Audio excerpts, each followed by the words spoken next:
Good afternoon, ladies and gentlemen. Sorry it's a little bit of a late start, so I'll have to sort of like trundle on through this fairly quickly, but hopefully you'll get the gist. My name is Mike Law. I'm Sales Director for Abru, one of the largest ladder manufacturers in the UK. We're part of the Werner Group, who are the largest ladder manufacturer in the world. And I'm also the chairman of the Ladder Association Training Committee, and I'm here today to talk to you about Good Practice Guide to Managing Ladder Use. Our message as an organisation is very, very simple. If, and I say if, it is right to use a ladder, then what we say, and most strongly say, is use the right ladder, but most importantly, get trained or give training to your people to use that ladder properly and safely. There are many regulations covering or impacting the use of ladders and step ladders at work, and obviously I'm not going to go through all of these, but the important one at the bottom, the work at height regulations coming in at 2005, we set up as an association training courses to make people or give people competency in using ladders safely. We've developed these into other courses for inspection and also into courses for managing the use of work at height within your businesses. In the work at height regs, it does actually say that ladders and step ladders may be used where it has been demonstrated by risk assessment that the use of other work at height equipment is not justified. And this is basically due to either the nature of the work or the low risk and short duration of the tasks involved. In any work at height situation, a risk assessment needs to be carried out to assess that work needs to be done at height. Obviously, in the first instance, we look to see if this can be avoided, or if not, if there is a safe place or an existing safe place of work to actually do the job. Simple terms, risk assessments are there to identify potential hazards and risks to the person or persons around that task. Within our training schemes, our training courses, we offer a risk identification flowchart, which simply takes the user or the manager through the process of identifying whether that person should be working at height and whether they'll be able to select the right equipment for that task using the hierarchy. There is lots of information available on this through the Ladder Association. We actually provide a ladder book and code of practice to anybody who is undertaking any of our courses, but there's also lots of information on the HSE websites, toolbox talks, tips for using ladders safely and so on, available to anybody who needs this information on work at height. In our training courses, what we've done is we've adopted an acronym of STEP, and that is to cover site, task, equipment and people. In site terms, what we look at is the positioning of the ladder, how stable the area or the equipment is going to be able to be made, the protection of other people, and obviously weather conditions for using the equipment in the first place. What we try and do is go through this in detail to make the people aware of what hazards they should be looking for, and then simply give them the answers to those particular questions. At the end of all our tests, there's obviously, at the end of all our courses, there's a written test and a practical test to identify that these people have actually taken this sort of thing on board. In positioning terms, we always encourage them to make sure that the ladder or step ladder is close enough to the job in hand. The product's been set up correctly and it's fully opened and been used in the correct manner. In stabilizing terms, we suggest that the ladder should be, wherever possible, tied on top or bottom. If not, at worst case, we actually let the people know how to foot the ladder. There are many different methods of footing a ladder, and we basically go through them all to make sure that at least one of these is being used correctly. We also make sure that they consider the effect and protection of other people. Obviously, falling equipment can have a serious effect on anybody standing below the job. We encourage them to cordon off the work area, have a lookout buddy, and always make sure that they're not working in front of doorways, emergency exits, or any such similar place. Weather obviously takes a great deal of effect on the user's ability. High winds, severe cold, rain, all this sort of stuff can make it a far more dangerous occupation to actually climb a ladder.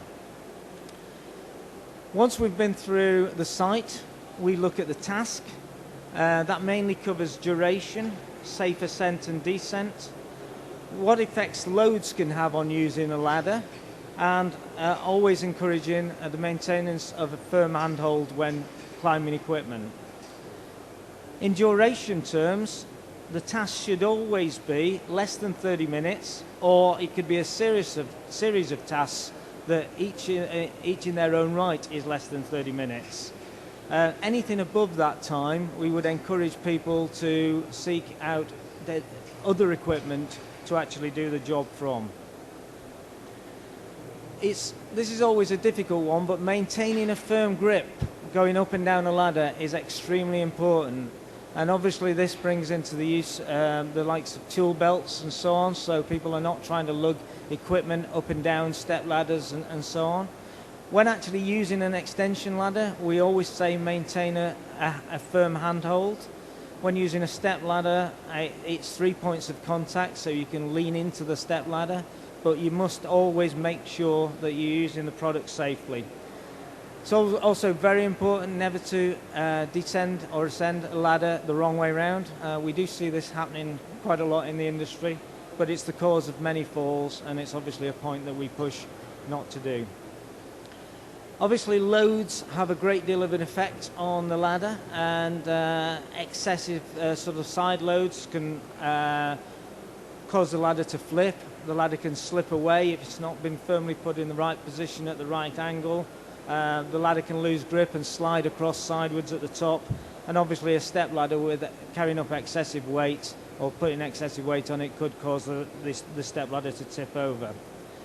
We make sure that we tell people not to apply excessive side loads or to overreach, which is the single biggest cause of ladder falls and ladder accidents, and to make sure that if the ladder does feel unstable, that they come down the ladder, reposition it, and then climb again to make sure that they are feeling safe and solid in use.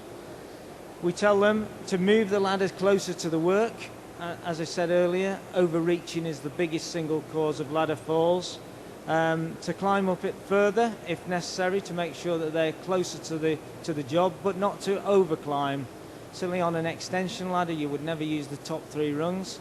And on a step ladder, we give them a good rule of thumb that once their arms can't touch the top of the step ladder, they're standing too high up. There's usually instructions on the ladder to say the last safe standing points, but if they keep those things in mind, then in theory they should use the product safely. As I say, on an extension ladder, maintaining a firm grip is extremely important. They should always allow a meter overhang on if they're climbing on and off the ladder onto roof structures or so on, and they should never use the top 3 rungs, and they should only ever stand on the top of a step ladder if it is a platform step ladder and not a standard swing back. We then move on to equipment, and that looks at the classification of the ladder, the material, the height and the type. In sort of class terms, this gets a little complicated, but the main takeaway from this that we try and get through to these people is anybody using a ladder in a commercial environment, they must not use a domestic BS 2037 class 3 or BS 1129 class 3 product. They should always be looking for EN 131 or class 1 products in a commercial environment. In equipment selection, it's a matter of making sure that they've got the right height of ladder. It's a ladder used at its fullest extent is really being overworked. And at that particular point, you should decide to use a larger piece of equipment, because if you are using it to its full extent, it is at the extent of its capabilities, and you are in danger of overreaching, to say the least. A lot of words on that slide, but it is all about not overreaching, making sure that your ladder's positioned correctly, and so on, and you've got the right equipment in the first place. There's all sorts of types of equipment out there to use. Most of it is still very simple. Extension ladders are very simple pieces of kit, but there are combination ladders out there which may help the user use the job a little bit better if they're only carrying one piece of equipment on their vehicle and so on. But again, if that product is not right and it's going to mean overreaching, then it should be decided to obtain another piece of equipment to do that job. In people terms, it's all about making sure those people are competent, and that's a matter of having obviously a mixture, as you know, of training, knowledge and experience. But they must also be physically capable. Somebody climbing a ladder who is not up to it, not confident at heights, or under the influence of alcohol or drugs, it's obviously a recipe for disaster. There should also be sufficient people to handle and move these ladders around. They are very heavy pieces of kit. Two people, though, extending an extension ladder, it can become quite a simple operation. But there are obviously quite a lot of accidents and injuries from people trying to do this sort of thing without sufficient help to deploy the ladder in the first place. And it's also very important that people have the right PPE, making sure that they've got the proper clothing, and they're using this effectively. Obviously, hard hats are an absolute must on site operation, the right footwear and so on. It's very important that they have all of this. So, before climbing a ladder, if we could get people to all remember STEP to cover site, task, equipment and people, that would ensure that our people are using that equipment properly after selecting it correctly. They're looking at the site, they're making sure that they're covering all points, and hopefully, as I say, using the ladder safely. Thanks for your time.